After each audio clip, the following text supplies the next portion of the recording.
So I'm going to show you how to add images to a bar chart so you can change them from something that looks like this to something that looks like this, using an R package called ggimage. So with that in mind, let's head over to my RStudio. A link to the dataset I'm using is in the description below, along with the whole Rscript.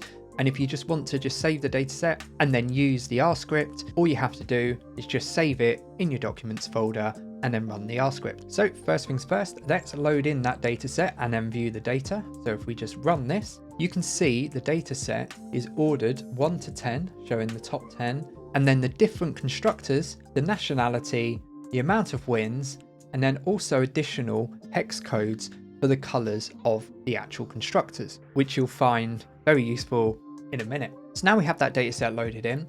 What we need to do is load in the ggplot2 package, so then we can create our graph. Also the ggimage package, so we can load in the images. So if we just run this, so now you loaded in those packages. Now we need to create a column that's going to pick up what the different images are that are saved in a folder. In this case, what I've done, I've created a folder called car_images and then saved that in my documents folder. And then I've downloaded from the internet all the different constructors logos and then saved them as PNGs, but also matched up their name to what is already in the data here, because what this will do when we run this will create the name of the constructor with .png at the end of it. So then it knows to look up here to then create that. So if I just run this now, I'll show you what I mean. So now I've run that, we go back to our data set. And as we can see, we now have the folder name, which is car_images. And then we have a / and then the name of the constructor with the .png.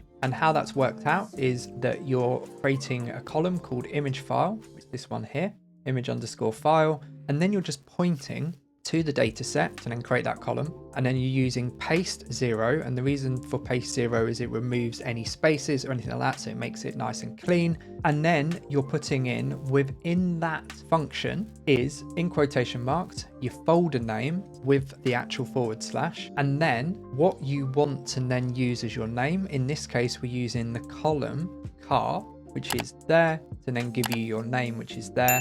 And then we're just adding with another comma afterwards .png within quotation marks. And that's how it's creating those names. So now what will happen is when we use ggimage, it will know if it looks at, say, Williams here, we got car_image / Williams.png.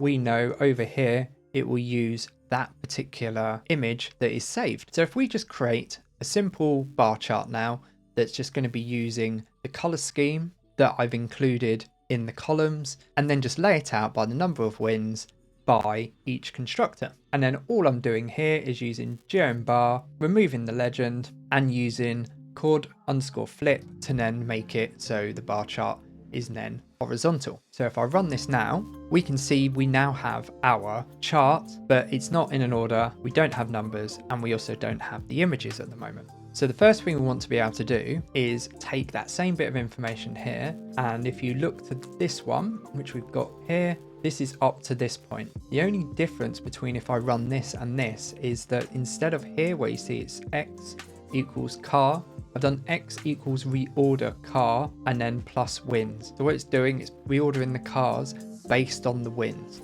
But one thing it will do as well is change the actual title on the y-axis. So if I just run this, you'll see what I mean. So now we have it in order of most wins to the lowest wins of the top 10, but by the actual order of the cars. And as I mentioned down here, you've got your reorder in brackets cars plus wins. We don't want that, so we can clean that up down here.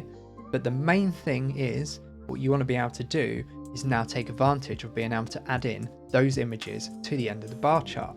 And all it is now you have your images saved in your folder. It knows where to pick up the images. All we need to do is tell geom_image where the actual image files are saved. So we know under image_file, it's giving you the actual folder and the name of the actual image. So if you just tell it to point there, it will then go to that image and then pull it in. And then all you want to do is just play around for whatever works for your chart. I'm using size 0.05 with an ASP of 1.5 I just found that just worked quite well with these ones. But obviously you can just play around with them till you get them to your need. If we run this now with just that additional line, we can see we have our images at the end. And it's that simple. Now, one other thing which should be useful is actually seeing the numbers. You can kind of work out if you just wanted to visually just look at it, and you can just see Ferrari have got more than McLaren. We would like to know what the numbers are. And the way I'm doing that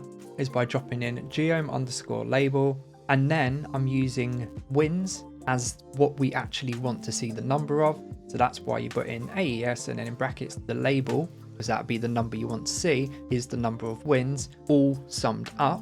And then I'm just playing around with the positioning. So for where I wanted it to kind of sit, I wanted to sit around here. And then I filled out some extra bits of formatting. But if I just run this now, I can then explain each bit with actually visual. So like I said, you've got your HJust, which is moving it to where I want it to be positioned within the chart. You play around with it, it will change.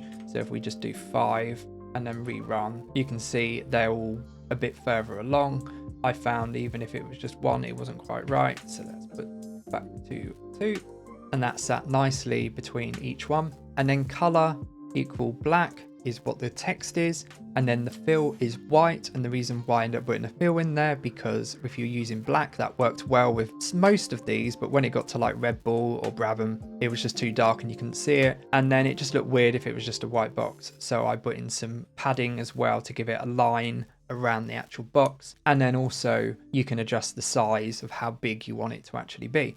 So that's how that's all broken down there. The next part of the actual graph is simply just changing what is the y-axis to actually say wins. And then the last part is just adding titles to the actual chart. So instead of us having this reorder cars wins, we can change that to constructors, which is going on here. And then wins is down here. It says Y and X, and the reason being is because I've done this bit, the chord_flip, that is giving the impression that it is actually supposed to be the other way.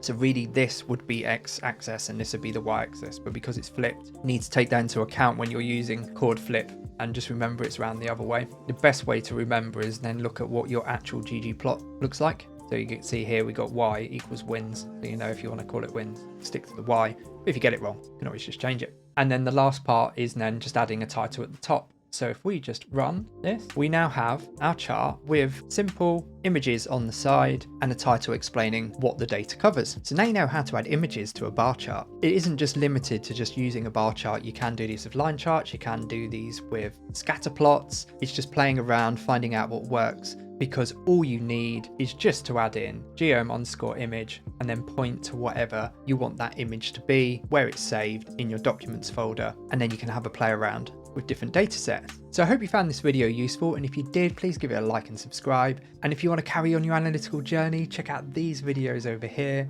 And as always, until next time.